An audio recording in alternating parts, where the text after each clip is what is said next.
ये सभी लोग अक्सर अपने अनुभव भी जोड़ देते थे प्रसारण की प्रक्रिया में। ये सभी लोग अक्सर अपने अनुभव भी जोड़ देते थे। इस तरह आज मिलने वाले गीत संतों की रचनाएं तो है ही, साथ साथ उन पीढ़ियों के लोगों की रचनाएं मानी जा सकती है जो उन्हें गाया करते थे। इस तरह आज मिलने वाले गीत संतों की रचनाएं तो है ही, साथ साथ उन पीढ़ियों के लोगों की रचनाएं मानी जा सकती है जो उन्हें गाया करते थे। इस तरह आज मिलने वाले गीत संतों की रचनाएं तो है ही, साथ साथ उन पीढ़ियों के लोगों की रचनाएं मानी जा सकती है जो उन्हें गाया करते थे। वे हमारी जीती जागती जन संस्कृति का अंग बन गई है। वे हमारी जीती जाती जन संस्कृति का अंग बन गई है। वे हमारी जीती जागती संस्कृति का अंग बन गई है। राणा के राजमहल से परे मीरा द्वारा रचा गया गीत। मीरा मीरा। चित्र 8 मीराबाई। चित्र 8 मीराबाई मीराबाई मीराबाई मीराबाई मीराबाई मीराबाई मीराबाई मीराबाई मीराबाई मीराबाई मीराबाई। कबीर नज़दीक से एक नज़र। कबीर नज़दीक से एक नज़र। कबीर नज़दीक से एक नज़र। कबीर नज़दीक से एक नज़र। कबीर संभवतः 15वीं-16वीं सदी में हुए थे। कबीर संभवतः 15वीं-16वीं सदी में हुए थे। कबीर संभवतः 15वीं-16वीं सदी में हुए थे। वे एक अत्यधिक प्रभावशाली संत थे। वे एक अत्यधिक प्रभावशाली संत थे। वे एक अत्यधिक प्रभावशाली संत थे। उनका पालन पोषण बनारस में या उसके आसपास के एक मुसलमान जुलाहा यानी बुनकर परिवार में हुआ था। उनका पालन पोषण बनारस में या उसके आसपास के एक मुसलमान जुलाहा यानी बुनकर परिवार में हुआ था। उनका पालन पोषण बनारस में या उसके आसपास एक मुसलमान जुलाहा यानी बुनकर परिवार में हुआ था। उनके जीवन के बारे में हमारे पास बहुत कम विश्वसनीय जानकारी है। उनके जीवन के बारे में हमारे पास बहुत कम विश्वसनीय जानकारी है। उनके जीवन के बारे में हमारे पास बहुत कम विश्वसनीय जानकारी है। हमें उनके विचारों की जानकारी उनकी सखियों और पदों के विशाल संग्रह से मिलती है, जिनके बारे में यह कहा जाता है कि इनकी रचना तो कबीर ने की थी, परंतु ये घुमंतु भजन गायकों द्वारा गाए जाते थे। हमें उनके विचारों की जानकारी उनकी सखियों और पदों के विशाल संग्रह से मिलती है, जिनके बारे में यह कहा जाता था कि इनकी रचना तो कबीर ने की थी, परंतु ये घुमंतु भजन गायकों द्वारा गाए जाते थे। हमें उनके विचारों की जानकारी उनकी सखियों और पदों के विशाल संग्रह से मिलती है, जिनके बारे में यह कहा जाता था कि इनकी रचना तो कबीर ने की थी, परंतु ये घुमंतु भजन गायकों द्वारा गाए जाते थे। इनमें से कुछ भजन गुरु ग्रंथ साहब, पंचवाणी और बीजक में संग्रहित एवं सुरक्षित है। इनमें से कुछ भजन गुरु ग्रंथ साहब, पंचवाणी और बीजक में संग्रहित एवं सुरक्षित है। इनमें से कुछ भवन गुरु ग्रंथ साहब, पंचवाणी और बीजक में संग्रहित एवं सुरक्षित है। इनमें से कुछ भवन गुरु ग्रंथ साहब, पंचवाणी और बीजक में संग्रहित एवं सुरक्षित है। उनमें से कुछ भवन गुरु ग्रंथ साहब, पंचवाणी और बीजक में संग्रहित एवं सुरक्षित है। चित्र 9 करघे पर काम करते हुए कबीर। करघे पर काम करते हुए कबीर। करघे पर काम करते हुए कबीर। करघे पर काम करते हुए कबीर। करघे पर काम करते हुए कबीर। करघे पर काम करते हुए कबीर। करघे पर काम करते हुए कबीर। करघे पर काम करते हुए कबीर। करघे पर काम करते हुए कबीर। करघे पर काम करते हुए कबीर। कबीर के उपदेश प्रमुख धार्मिक परंपराओं की पूर्ण एक प्रचंड अस्वीकृति पर आधारित थे। कबीर के उपदेश प्रमुख धार्मिक परंपराओं की पूर्ण एक प्रचंड अस्वीकृति पर आधारित थे। कबीर के उपदेश प्रमुख धार्मिक परंपराओं की पूर्ण प्रचंड अस्वीकृति पर आधारित है। कबीर के उपदेश प्रमुख धार्मिक परंपराओं की पूर्ण प्रचंड अस्वीकृति पर आधारित थे। उनके उपदेशों में ब्राह्मणवादी हिंदू धर्म और इस्लाम दोनों की बाह्य आडंबरपूर्ण पूजा के सभी रूपों का मजाक उड़ाया गया। उनके उपदेशों में ब्राह्मणवादी हिंदू धर्म और इस्लाम दोनों की बाह्य आडंबरपूर्ण पूजा के सभी रूपों का मजाक उड़ाया गया। उनके उपदेशों में ब्राह्मणवादी हिंदू धर्म और इस्लाम दोनों के बाह्य आडंबरपूर्ण पूजा के सभी रूपों का मजाक उड़ाया गया। उनके काव्य की भाषा बोलचाल की हिंदी थी जो आम आदमी द्वारा आसानी से समझी जा सकती थी। उनके काव्य की भाषा बोलचाल की हिंदी थी जो आम आदमी द्वारा आसानी से समझी जा सकती थी। उनके काव्य की भाषा बोलचाल की हिंदी थी जो आम आदमी द्वारा आसानी से समझी जा सकती थी। उन्होंने कभी कभी रहस्यमयी भाषा का भी प्रयोग किया जिससे समझना कठिन होता है। उन्होंने कभी कभी रहस्यमयी भाषा का भी प्रयोग किया जिसे समझना कठिन होता है। उन्होंने कभी कभी रहस्यमयी भाषा का भी प्रयोग किया जिसे समझना कठिन होता है। कबीर निराकार परमेश्वर में विश्वास रखते थे। कबीर निराकार परमेश्वर में विश्वास रखते थे। कबीर निराकार परमेश्वर में विश्वास रखते थे। उन्होंने यह उपदेश दिया कि भक्ति के माध्यम से ही मोक्ष यानी मुक्ति प्राप्त हो सकती है। उन्होंने यह उपदेश दिया कि भक्ति के माध्यम से ही मोक्ष यानी मुक्ति प्राप्त हो सकती है। उन्होंने यह उपदेश दिया कि भक्ति के माध्यम से ही मोक्ष यानी मुक्ति प्राप्त हो सकती है। हिंदू तथा मुसलमान दोनों ही उनके अनुयायी हो गए। हिंदू तथा मुसलमान दोनों लोग उनके अनुयायी हो गए। हिंदू तथा मुसलमान दोनों लोग उनके अनुयायी हो गए। बाबा गुरु नानक नज़दीक से एक नज़र। बाबा गुरु नानक नज़दीक से एक नज़र। बाबा गुरु नानक नज़दीक से एक नज़र। चित्र 10 धार्मिक महाअनुभवों से चर्चा करते बाबा गुरु नानक जब वे युवक थे। चित्र 10 धार्मिक महाअनुभवों से चर्चा करते बाबा गुरु नानक जब वे युवा थे। धार्मिक महाअनुभवों से चर्चा करते बाबा गुरु नानक जब वे युवा थे। धार्मिक महाअनुभवों से चर्चा करते बाबा गुरु नानक जब वे युवा थे। धार्मिक महाअनुभवों से चर्चा करते बाबा गुरु नानक जब वे युवा थे। धार्मिक महाअनुभवों से चर्चा करते बाबा गुरु नानक जब वे युवा थे। धार्मिक महाअनुभवों से चर्चा करते बाबा गुरु नानक जब वे युवा थे। धार्मिक महाअनुभवों से चर्चा करते बाबा गुरु नानक जब वे युवा थे। धार्मिक महाअनुभवों से चर्चा करते बाबा गुरु नानक जब वे युवा थे। बाबा गुरु नानक नज़दीक से एक नज़र, बाबा गुरु नानक नज़दीक से एक नज़र, बाबा गुरु नानक नज़दीक से एक नज़र। कबीर की अपेक्षा बाबा गुरु नानक 1469 से 1539 के बारे में हम कहीं अधिक जानते हैं। कबीर की अपेक्षा बाबा गुरु नानक 1469 से 1539 के बारे में हम कहीं अधिक जानते हैं। कबीर की अपेक्षा बाबा गुरु नानक के बारे में हम कहीं अधिक जानते हैं। तलवंडी पाकिस्तान में ननकाना साहब में जन्म लेने वाले बाबा गुरु नानक ने करतारपुर रावी नदी के तट पर डेरा बाबा नानक में एक केंद्र स्थापित करने से पहले कई यात्राएं की। तलवंडी पाकिस्तान में ननकाना साहब में जन्म लेने वाले बाबा गुरु नानक ने करतारपुर रावी नदी के तट पर डेरा बाबा नानक में एक केंद्र स्थापित करने से पहले कई यात्राएं की। तलवंडी पाकिस्तान में ननकाना साहब में जन्म लेने वाले बाबा गुरु नानक ने करतारपुर रावी नदी के तट पर डेरा बाबा नानक में एक केंद्र स्थापित करने से पहले कई यात्राएं की। तलवंडी पाकिस्तान में ननकाना साहब में जन्म लेने वाले बाबा गुरु नानक ने करतारपुर रावी नदी के तट पर डेरा बाबा नानक में एक केंद्र में स्थापित करने से पहले कई यात्राएं की। तलवंडी पाकिस्तान में ननकाना साहब में जन्म लेने वाले बाबा गुरु नानक ने करतारपुर रावी नदी के तट पर डेरा बाबा नानक में एक केंद्र स्थापित करने से पहले कई यात्राएं की। उन्होंने अपने अनुयायियों के लिए करतारपुर में एक नियमित उपासना पद्धति अपनाई जिसके अंतर्गत उन्हीं के शब्दों में भजनों को गाया जाता था। उन्होंने अपने अनुयायियों के लिए करतारपुर में एक नियमित उपासना पद्धति अपनाई जिनके अंतर्गत उन्हीं के शब्दों में भजनों को गाया जाता था। उन्होंने अपने अनुयायियों के लिए करतारपुर में एक नियमित उपासना पद्धति अपनाई जिसके अंतर्गत उन्हीं के शब्दों में भजनों को गाया जाता था। उनके अनुयायी अपने अपने पहले धर्म या जाति अथवा लिंग भेद को नजरअंदाज करके एक साझी रसोई में इकट्ठा खाते पीते थे। उनके अनुयायी अपने अपने पहले धर्म या जाति अथवा लिंग भेद को नजरअंदाज करके एक साझी रसोई में इकट्ठे खाते पीते थे। उनके अनुयायी अपने अपने पहले धर्म या जाति अथवा लिंग भेद को नजरअंदाज करके एक साझी रसोई में इकट्ठे खाते पीते थे। इसे लंगर कहा जाता था, इसे लंगर कहा जाता था, इसे लंगर कहा जाता था, इसे लंगर कहा जाता था। बाबा गुरु नानक ने उपासना और धार्मिक कार्यों के लिए जो जगह नियुक्त की थी उसे धर्मसाल कहा गया, आज इसे गुरुद्वारा कहते हैं। बाबा गुरु नानक ने उपासना और धार्मिक कार्यों के लिए जो जगह नियुक्त की थी उसे धर्मसाल कहा गया, आज इसे गुरुद्वारा कहते हैं। बाबा गुरु नानक ने उपासना और धार्मिक क्रियाओं के लिए जो जगह नियुक्त की थी उसे धर्मसाल कहा गया, आज इसे गुरुद्वारा कहते हैं। बाबा गुरु नानक ने उपासना और धार्मिक कार्यों के लिए जो जगह नियुक्त की थी उसे धर्मसाल कहा गया, आज इसे गुरुद्वारा भी कहते हैं। 1539 में अपनी मृत्यु के पूर्व बाबा गुरु नानक ने एक अनुयायी को अपना उत्तराधिकारी चुना। 1539 में अपनी मृत्यु से पूर्व बाबा गुरु नानक ने एक अनुयायी को अपना उत्तराधिकारी चुना। 1539 में अपनी मृत्यु के पूर्व बाबा गुरु नानक ने एक अनुयायी को अपना उत्तराधिकारी चुना। इनका नाम लहना था लेकिन ये गुरु अंगद के नाम से जाने गए। इनका नाम लहना था लेकिन ये गुरु अंगद के नाम से जाने गए। इनका नाम लहना था लेकिन ये गुरु अंगद के नाम से जाने गए। इनका नाम लहना था लेकिन ये गुरु अंगद के नाम से जाने गए। इनका नाम लहना था लेकिन ये गुरु अंगद नाम से जाने गए। गुरु अंगद के नाम का महत्व यह था कि गुरु अंगद बाबा गुरु नानक के ही अंग माने गए। गुरु अंगद नाम का महत्व यह था कि गुरु अंगद बाबा गुरु नानक के नाम के ही अंग माने गए। गुरु अंगद नाम का महत्व यह था कि गुरु अंगद बाबा गुरु नानक के ही अंग माने गए। गुरु अंगद ने बाबा गुरु नानक की रचनाओं का संग्रह किया और उस संग्रह में अपनी कृतियां भी जोड़ दी। गुरु अंगद ने बाबा गुरु नानक की रचनाओं का संग्रह किया और उस संग्रह में अपनी कृतियां भी जोड़ दी। गुरु अंगद ने बाबा गुरु नानक की रचनाओं का संग्रह किया और उस संग्रह में अपनी कृतियां भी जोड़ दी। गुरु अंगद ने बाबा गुरु नानक की रचनाओं को संग्रह किया और उस संग्रह में अपनी कृतियां भी जोड़ दी। गुरु अंगद ने बाबा गुरु नानक की रचनाओं का संग्रह किया और संग्रह में अपनी कृतियां भी जोड़ दी। संग्रह एक नई लिपि गुरुमुखी में लिखा गया। संग्रह एक नई लिपि गुरुमुखी में लिखा गया। संग्रह एक नई लिपि गुरुमुखी में लिखा गया था। संग्रह एक नई लिपि गुरुमुखी में लिखा गया था। गुरु अंगद के 3 उत्तराधिकारियों ने भी अपनी रचनाएं नानक के नाम से लिखी। गुरु अंगद के 3 उत्तराधिकारियों ने भी अपनी रचनाएं नानक के नाम से लिखी। गुरु अंगद के 3 उत्तराधिकारियों ने भी अपनी रचनाएं नानक के नाम से लिखी। गुरु अंगद के 3 उत्तराधिकारियों ने भी अपनी रचनाएं नानक के नाम से लिखी। इन सभी का संग्रह गुरु अर्जन ने 1604 में किया। इन सभी का संग्रह गुरु अर्जन ने 1604 में किया। इन सभी का संग्रह गुरु अर्जन ने 1604 में किया। इन सभी का संग्रह गुरु अर्जन ने 1604 में किया। इन सभी का संग्रह गुरु अर्जन ने 1604 में किया। इस संग्रह में शेख फरीद, संत कबीर, भगत नामदेव और गुरु तेग बहादुर जैसे सूफियों संतों और गुरुओं की वाणी जोड़ी गई। इस संग्रह में शेख फरीद, संत कबीर, भगत नामदेव और गुरु तेग बहादुर जैसे सूफियों संतों और गुरुओं की वाणी जोड़ी गई। इस संग्रह में शेख फरीद, संत कबीर, भगत नामदेव और गुरु तेग बहादुर जैसे सूफियों संतों और गुरुओं की वाणी जोड़ी गई। इस संग्रह में शेख फरीद, संत कबीर, भगत नामदेव और गुरु तेग बहादुर जैसे सूफियों संतों और गुरुओं की वाणी भी जोड़ी गई। इस संग्रह में शेख फरीद, संत कबीर, भगत नामदेव और गुरु तेग बहादुर जैसे सूफियों संतों और गुरुओं की वाणी जोड़ी गई।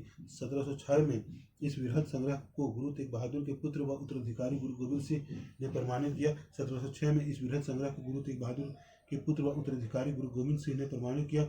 1706 में इस वृहद संग्रह को गुरु तेग बहादुर के पुत्र व उत्तराधिकारी गुरु गोविंद सिंह ने प्रमाणित किया। 1706 में इस वृहद संग्रह को गुरु तेग बहादुर के पुत्र व उत्तराधिकारी गुरु गोविंद सिंह ने प्रमाणित किया। 1706 में इस वृहद संग्रह को गुरु तेग बहादुर के पुत्र व उत्तराधिकारी गुरु गोविंद सिंह ने प्रमाणित किया।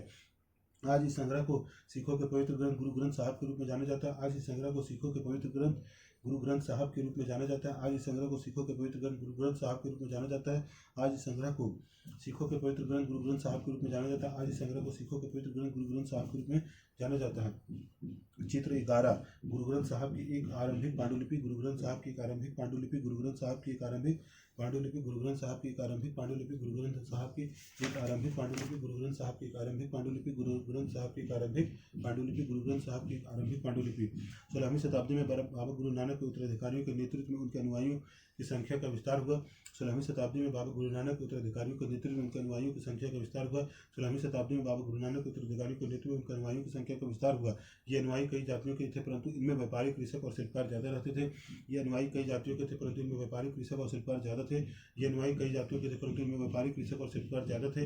ये अनुयायी कई जातियों के थे, परंतु इनमें व्यापारी, कृषक और शिल्पकार ज्यादा थे। इसकी वजह यह हो सकती है कि बाबा गुरु नानक इस बात पर बल दिया करते थे कि उनके अनुयायी गृहस्थ हों और उपयोगी व उत्पादक पेशों से जुड़े हैं। इसकी वजह यह हो सकती है कि बाबा गुरु नानक इस बात पर बल दिया करते थे कि उनके अनुयायी गृहस्थ हों और उपयोगी व उत्पादक पेशे से जुड़े हैं। इसकी वजह यह हो सकती है कि बाबा गुरु नानक इस बात पर बल दिया करते थे कि उसके अनुयायी गृहस्थ हों और उपयोगी व उत्पादक पेशों से जुड़े हैं। अनुयायियों से यह आशा भी की जाती थी कि वे नए समुदायों के सामान्य कोष में योगदान देंगे। अनुयायियों से यह आशा भी की जाती थी कि वे नए समुदाय के सामान्य कोष में योगदान देंगे। अनुयायियों से यह आशा भी की जाती थी कि वे नए समुदाय के सामान्य कोष में योगदान देंगे। 17वीं शताब्दी के प्रारंभ से केंद्रीय गुरुद्वारा हरमंदिर साहब स्वर्ण मंदिर के आसपास रामदासपुर शहर अमृतसर विकसित होने लगा था। 17वीं शताब्दी के प्रारंभ से केंद्रीय गुरुद्वारा हरमंदिर साहब स्वर्ण मंदिर के आसपास रामदासपुर शहर अमृतसर विकसित होने लगा था। 17वीं शताब्दी के प्रारंभ से केंद्रीय गुरुद्वारा हरमंदिर साहब स्वर्ण मंदिर के आसपास रामदासपुर शहर अमृतसर विकसित होने लगा था। प्रशासन में वस्तुतः यह स्वायत्त थी। प्रशासन में यह वस्तुतः स्वायत्त था। आधुनिक इतिहासकार इस युग के सिख समुदाय को राज्य के अंतर्गत राज मानते हैं। आधुनिक इतिहासकार इस युग के सिख समुदाय को राज्य के अंतर्गत राज मानते हैं। आधुनिक इतिहासकार इस युग के सिख समुदाय को राज्य के अंतर्गत राज मानते हैं। आधुनिक इतिहासकार इस युग के सिख समुदाय को राज्य के अंतर्गत राज मानते हैं। मुगल सम्राट जहांगीर इस समुदाय को एक संभावित खतरा मानता था। मुगल सम्राट जहांगीर इस समुदाय को एक संभावित खतरा मानता था। मुगल सम्राट जहांगीर इस समुदाय को एक संभावित खतरा मानता था। मुगल सम्राट जहांगीर इस समुदाय को एक संभावित खतरा मानता था। उसने 1606 में गुरु अर्जन को मृत्युदंड देने का आदेश दिया। उसने 1606 में गुरु अर्जन को मृत्युदंड देने का आदेश दिया। उसने 1606 में गुरु अर्जन को मृत्युदंड देने का आदेश दिया। उसने 1606 में गुरु अर्जन को मृत्युदंड देने का आदेश दिया। 17वीं शताब्दी में सिख आंदोलन का राजनीतिकरण शुरू हो गया, जिसका दूरगामी परिणाम यह हुआ कि 1699 में गुरु गोविंद सिंह ने खालसा की संस्था का निर्माण किया। 17वीं शताब्दी में सिख आंदोलन का राजनीतिकरण शुरू हो गया, जिसका दूरगामी परिणाम यह हुआ कि 1699 में गुरु गोविंद सिंह ने खालसा की संस्था का निर्माण किया। 17वीं शताब्दी में सिख आंदोलन का राजनीतिकरण शुरू हो गया, जिसका दूरगामी परिणाम यह हुआ कि 1699 में गुरु गोविंद सिंह ने खालसा की संस्था का निर्माण किया। 17वीं शताब्दी में सिख आंदोलन का राजनीतिकरण शुरू हो गया, जिसका दूरगामी परिणाम यह हुआ कि 1699 में गुरु गोविंद सिंह ने खालसा की संस्था का निर्माण किया। खालसा पंथ के नाम से जाने जाने वाला सिख समुदाय अब एक राजनीतिक सत्ता बन गया। खालसा पंथ के नाम से जाने जाने वाला सिख समुदाय अब एक राजनीतिक सत्ता बन गया। खालसा पंथ के नाम से जाने जाने वाला सिख समुदाय अब एक राजनीतिक सत्ता बन गया। खालसा पंथ के नाम से जाने जाने वाला सिख समुदाय अब एक राजनीतिक सत्ता बन गया। 16वीं और 17वीं शताब्दी की बदलती हुई ऐतिहासिक परिस्थितियों ने सिख आंदोलनों को विकास को प्रभावित किया। 16वीं और 17वीं शताब्दियों की बदलती हुई ऐतिहासिक परिस्थितियों ने सिख आंदोलनों के विकास को प्रभावित किया। 16वीं और 17वीं शताब्दी के बदलती हुई ऐतिहासिक परिस्थितियों ने सिख आंदोलन के विकास को प्रभावित किया। शुरू से ही बाबा गुरु नानक के विचारों का सिख आंदोलन पर गहरा प्रभाव पड़ा। शुरू से ही बाबा गुरु नानक के विचारों का सिख आंदोलन पर गहरा प्रभाव पड़ा। शुरू से ही बाबा गुरु नानक के विचारों का सिख आंदोलन पर गहरा प्रभाव पड़ा। उन्होंने एक ईश्वर की उपासना के महत्व पर बल दिया। उन्होंने एक ईश्वर की उपासना के महत्व पर बल दिया। उन्होंने एक ईश्वर की उपासना के महत्व पर बल दिया। उन्होंने आग्रह किया कि जाति, धर्म अथवा लिंग भेद मुक्ति प्राप्ति के लिए कोई मायने नहीं रखते। उन्होंने आग्रह किया कि जाति, धर्म अथवा लिंग भेद मुक्ति प्राप्ति के लिए कोई मायने नहीं रखते। उन्होंने आग्रह किया कि जाति, धर्म अथवा लिंग भेद मुक्ति प्राप्ति के लिए कोई मायने नहीं रखते। उन्होंने आग्रह किया कि जाति, धर्म अथवा लिंग भेद मुक्ति प्राप्ति के लिए कोई मायने नहीं रखते।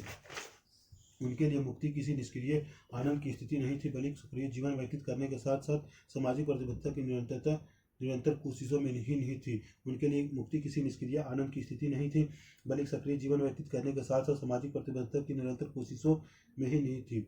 उनके लिए मुक्ति किसी निष्क्रिय आनंद की स्थिति में नहीं थी, बल्कि सक्रिय जीवन व्यतीत करने के साथ साथ सामाजिक प्रतिबद्धता की निरंतर कोशिशों में ही नहीं थी। अपने उपदेश के सार को व्यक्त करने के लिए उन्होंने 3 शब्दों का प्रयोग किया, नाम, दान और स्नान। अपने उपदेश के सार को व्यक्त करने के लिए उन्होंने 3 शब्दों का प्रयोग किया, नाम, दान और स्नान। अपने उपदेश के सार को व्यक्त करने के लिए उन्होंने 3 शब्दों का प्रयोग किया, नाम, दान और स्नान। अपने उपदेश के सार को व्यक्त करने के लिए उन्होंने 3 शब्दों का प्रयोग किया, नाम, दान और स्नान। अपने उपदेश के सार को व्यक्त करने के लिए उन्होंने 3 शब्दों का प्रयोग किया, नाम, दान और स्नान। नाम का तात्पर्य सही उपासना से था। उनका तात्पर्य सही उपासना से था। नाम से तात्पर्य उनका सही उपासना से था, नाम से उनका तात्पर्य सही उपासना से था। दान का तात्पर्य था दूसरों का भला करना, और स्नान का तात्पर्य आचार विचार की पवित्रता। दान का तात्पर्य था दूसरों का भला करना, और स्नान का तात्पर्य आचार विचार की पवित्रता। दान का तात्पर्य था दूसरों का भला करना, और स्नान का तात्पर्य आचार विचार की पवित्रता। दान का तात्पर्य था दूसरों का भला करना, और स्नान का तात्पर्य आचार विचार की पवित्रता। दान का तात्पर्य था दूसरों की भला करना, और स्नान का तात्पर्य आचार विचार की पवित्रता। आज उनके उपदेशों को नाम जपना, कीर्त करना और खंड वंड छपना के रूप में याद किया जाता है। आज उनके उपदेशों को नाम जपना, कीर्त करना और वंड छपना के रूप में याद किया जाता है। आज उनके उपदेशों को नाम जपना, कीर्त करना और वंड छपने के रूप में याद किया जाता है। आज उनके उपदेशों को नाम जपना, कीर्त करना और वंड छपने के रूप में याद किया जाता है। आज उनके उपदेशों को नाम जपना, कीर्त करना और वंड छपने के रूप में याद किया जाता है। ये अवधारणाएं भी उचित विश्वास और उपासना, ईमानदारी पूर्वक निर्वाह और संसाधनों को मिल बांट कर प्रयोग करना, यानी कि दूसरों की मदद के महत्व को रेखांकित करते हैं। ये अवधारणाएं भी उचित विश्वास और उपासना, ईमानदारी पूर्वक पूर्ण निर्वाह और संसाधनों को मिल बांट कर प्रयोग करना, यानी कि दूसरों की मदद को महत्व को रेखांकित करती है। ये अवधारणाएं भी उचित विश्वास और उपासना, ईमानदारी पूर्वक निर्वाह और संसाधनों को मिल बांट कर प्रयोग करना, यानी कि दूसरों की मदद के महत्व को रेखांकित करती है। इस तरह बाबा गुरु नानक के समानता के विचारों को सामाजिक राजनीतिक मायने थे। इस तरह बाबा गुरु नानक के समानता के विचारों के सामाजिक राजनीतिक मायने थे। इस तरह बाबा गुरु नानक के समानता के विचारों के सामाजिक राजनीतिक मायने थे। शायद इसी बात से हमें बाबा गुरु नानक और उनके अनुयायियों के इतिहास और कबीर, रविदास एवं दादू जैसे संतों और उनके अनुयायियों जिनके विचार बाबा गुरु नानक के विचारों के काफ़ी करीब थे, के इतिहास में फर्क को समझने में मदद मिलती है। शायद इसी बात से हमें बाबा गुरु नानक और उनके अनुयायियों के इतिहास और कबीर, रविदास एवं दादू जैसे संतों और उनके अनुयायियों जिनके विचार बाबा गुरु नानक के विचारों में से काफ़ी करीब थे, के इतिहास में फर्क को समझने में मदद मिलती है। शायद इसी बात से हमें बाबा गुरु नानक और उनके अनुयायियों के इतिहास और कबीर, रविदास एवं दादू जैसे संतों और उनके अनुयायियों जिनके विचार बाबा गुरु नानक के विचारों से काफ़ी करीब थे, के इतिहास में फर्क को समझने में मदद मिलती है। मार्टिन लूथर द्वारा धर्म सुधार आंदोलन। मार्टिन लूथर द्वारा धर्म सुधार आंदोलन। मार्टिन लूथर द्वारा धर्म सुधार आंदोलन। 16वीं सदी का समय यूरोप में भी एक धार्मिक अंतःक्षोभ यानी उथल पुथल का काल था। तब ईसाई धर्म में अनेक परिवर्तन हुए, जिन्हें लाने में वाले महत्वपूर्ण नेताओं में से एक थे मार्टिन लूथर। 16वीं सदी का समय यूरोप में भी एक धार्मिक अंतःक्षोभ यानी उथल पुथल का काल था। तब ईसाई धर्म में अनेक परिवर्तन हुए, जिन्हें लाने वाले महत्वपूर्ण नेताओं में से एक थे मार्टिन लूथर। 16वीं सदी का एक समय यूरोप में भी धार्मिक अंतःक्षोभ यानी उथल पुथल काल का था। तब ईसाई धर्म में अनेक परिवर्तन हुए, जिन्हें लाने वाले महत्वपूर्ण नेताओं में से एक थे मार्टिन लूथर। लूथर ने यह महसूस किया कि रोमन कैथोलिक चर्च के अनेक आचार विचार व्यवहार बाइबल की शिक्षाओं के विरुद्ध जाते हैं। लूथर ने यह महसूस किया कि रोमन कैथोलिक चर्च के अनेक आचार व्यवहार बाइबल की शिक्षाओं के विरुद्ध जाते हैं। लूथर ने यह महसूस किया कि रोमन कैथोलिक चर्च के अनेक आचार व्यवहार बाइबल की शिक्षाओं के विरुद्ध जाते हैं। लूथर ने लैटिन भाषा की बजाय आम लोगों की भाषा के प्रयोग को प्रोत्साहन दिया और बाइबल का जर्मन भाषा में अनुवाद किया। लूथर ने लैटिन भाषा की बजाय आम लोगों की भाषा के प्रयोग को प्रोत्साहन दिया और बाइबल का जर्मन में अनुवाद किया। लूथर ने लैटिन भाषा में की बजाय आम लोगों की भाषा के प्रयोग को प्रोत्साहन दिया और बाइबल का जर्मन में अनुवाद किया। वे दंड मोचन की उस प्रथा के घोर विरोधी थे जिसके अंतर्गत पाप कर्मों को क्षमा कराने के लिए चर्च को दान दिया जाता था। वे दंड मोचन की उस प्रथा के घोर विरोधी थे जिसके अंतर्गत पाप कर्मों को क्षमा कराने के लिए चर्च को दान दिया जाता था। वे दंड मोचन की उस प्रथा के घोर विरोधी थे जिसके अंतर्गत पाप कर्मों को क्षमा कराने के लिए चर्च को दान दिया जाता था। छापे खाने के बढ़ते प्रयोग से उनकी रचनाओं का व्यापक रूप से प्रचार प्रसार हुआ। छापे खाने के बढ़ते प्रयोग से उनकी रचनाओं का व्यापक प्रचार प्रसार हुआ। छापे खाने के बढ़ते प्रयोग से उनकी रचनाओं का व्यापक प्रचार प्रसार हुआ। अनेक प्रोटेस्टेंट ईसाई संप्रदाय अपना उद्भव लूथर की शिक्षाओं में ही खोजते हैं।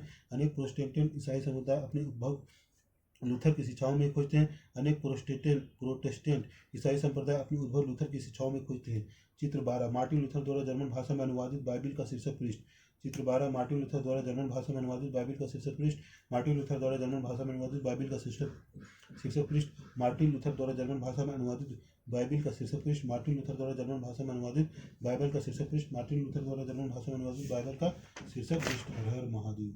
बीज शब्द वीर शर्मा भक्ति सूफी खनका। बीज शब्द हर हर महादेव।